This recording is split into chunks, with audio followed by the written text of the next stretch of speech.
Sebelum lebih jauh kita mempelajari firman Tuhan, saya undang kita untuk melihat Galatia pasal 2 ayat 11 hingga ayat ke-14 yang berbunyi demikian.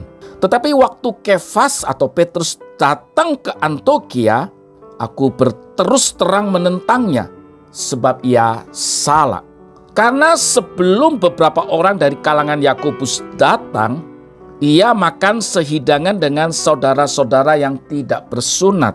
Tetapi setelah mereka datang, ia mengundurkan diri dan menjauhi mereka karena takut akan saudara-saudara yang bersunat.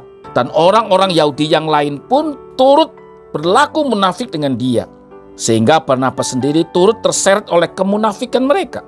Tetapi waktu kulihat bahwa kelakuan mereka itu tidak sesuai dengan kebenaran Injil, aku berkata kepada Kefas di hadapan mereka semua, jika engkau seorang Yahudi hidup secara kafir dan bukan secara Yahudi, bagaimanakah engkau dapat memaksa saudara-saudara yang tidak bersunat untuk hidup secara Yahudi?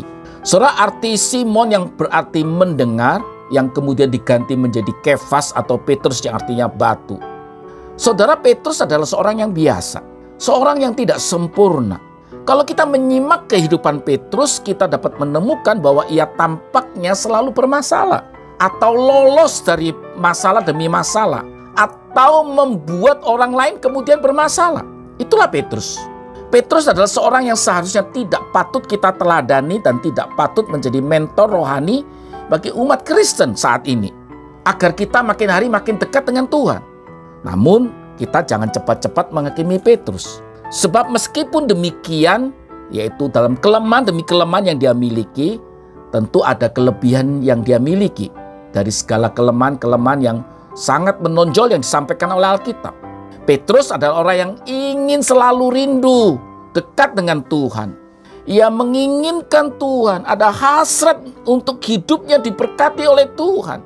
Bahkan hasrat dia sangat berkelebihan, boros keinginan, kalau saya katakan demikian. Penuh semangat, menggebu-gebu.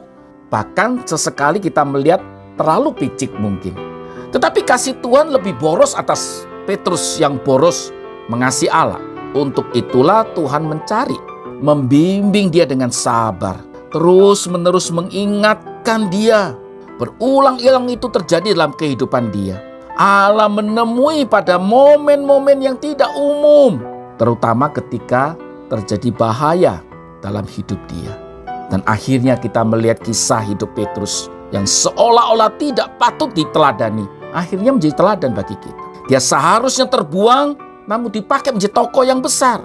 Selain Petrus, Alkitab juga memaparkan orang-orang yang lemah, orang-orang yang tidak sempurna. Saudara bisa lihat kisah tentang Daud, Yakub, Paulus, Gideon, Thomas, Marta, Markus, dan banyak tokoh-tokoh Alkitab yang memiliki banyak kelemahan. Mereka bukan tidak pernah gagal, tetapi orang yang pernah gagal namun ada kemauan untuk diubah. Mau menaruh hidupnya di bawah kebenaran firman Tuhan. Mau hidupnya dikoreksi oleh kebenaran firman Tuhan. Dan hanya hidup dalam penaklukan pada firman Tuhan. Saudara, dari peristiwa Galatia pasal 2 ayat 11 sampai ayat 14 ini, kita bisa mengkaitkan beberapa hal dengan sola scriptura, hanya oleh firman Tuhan. Yang pertama, orang yang tahu kebenaran belum tentu melakukan kebenaran. Saudara, dalam pandangan dunia kekristenan, apa yang diketahui seseorang tentu sangat berhubungan erat dengan bagaimana seharusnya orang itu bertindak atau berperilaku. Artinya, kalau kita tahu firman Tuhan menyuruh kita untuk melakukan ini, maka kita harus melakukan ini. Namun ternyata hal ini tidak dilakukan oleh Petrus. Apa yang Petrus tahu tentang kebenaran Alkitab dia ternyata tidak dia terapkan dalam kehidupan dia. Petrus sudah tahu bahwa Allah tidak membeda-bedakan suku. Tetapi ternyata kebenaran itu tidak mewarnai perilakunya. Pemahamannya tidak sejalan dengan imannya. Saudara, Martin Luther pernah berkata demikian, kecuali saya diyakinkan oleh Alkitab atau dengan alasan yang masuk akal, saya tidak akan pernah menarik kembali 95 dalil yang pernah dia tempelkan di gereja yang dia tentang waktu itu. Hati nurani saya telah disandera oleh firman, dan hidup melawan hati nurani adalah tidak benar dan tidak aman. Saudara, kata-kata ini diucapkan oleh Martin Luther pada 18 April 1521 ketika dia diajukan pada sidang kekaisaran di kota Worms di hadapan Kaisar Charles V yang menjadi penguasa Jerman dan beberapa negara waktu itu, serta di hadapan para pemimpin gereja-gereja saat itu. Luther dipanggil ke kota ini dengan tujuan supaya ia menarik kembali perkataan, bahkan pengajarannya dan 95 dalil protes dia terhadap gereja Roma Katolik pada waktu itu. Ia diminta untuk mengaku bersalah di depan publik untuk apa yang ia tuliskan, tetapi ia tidak sedia melakukannya. Mengapa Luther tidak bersedia? Sebab hati nuraninya dikuasai dan diterangi sepenuhnya oleh firman Tuhan. Saudara, kondisi saat itu kita pasti mengetahui bahwa Alkitab sudah dikaburkan dan diselewengkan oleh pemimpin-pemimpin gereja pada saat itu, yang seharusnya justru menjadi pembela kebenaran, yang justru harusnya setia pada kebenaran, malah menyelewengkan beberapa kebenaran demi hal-hal tertentu atau demi organisasi. Yang kedua, dasar penyelewengan gereja pada saat itu adalah pengajaran yang tidak sesuai dengan Alkitab, sehingga Martin Luther dengan keras menentangnya dan bersama-sama dengan beberapa tokoh reformasi waktu itu. Disinilah Luther kemudian melakukan reformasi atas penyelewengan Alkitab, sehingga gerakan itu kemudian disebut sola scriptura, hanya percaya kepada apa yang dikatakan oleh Alkitab, dan satu-satunya Alkitablah yang menjadi otoritas tertinggi. Saudara yang dikasihi Tuhan Yesus, memang untuk memahami atau berkatakan untuk menerapkan pemahaman tentang kebenaran dalam pengalaman hidup kita itu tidak gampang.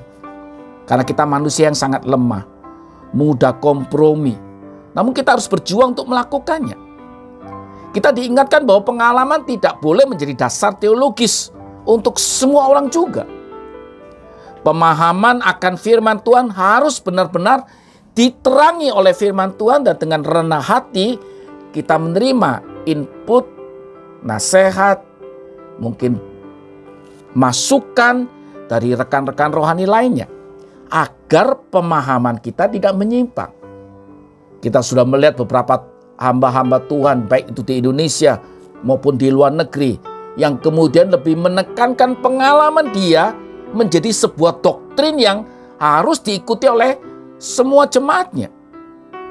Disinilah pentingnya kebenaran firman Tuhan boleh mewarnai konsep kita dalam banyak hal.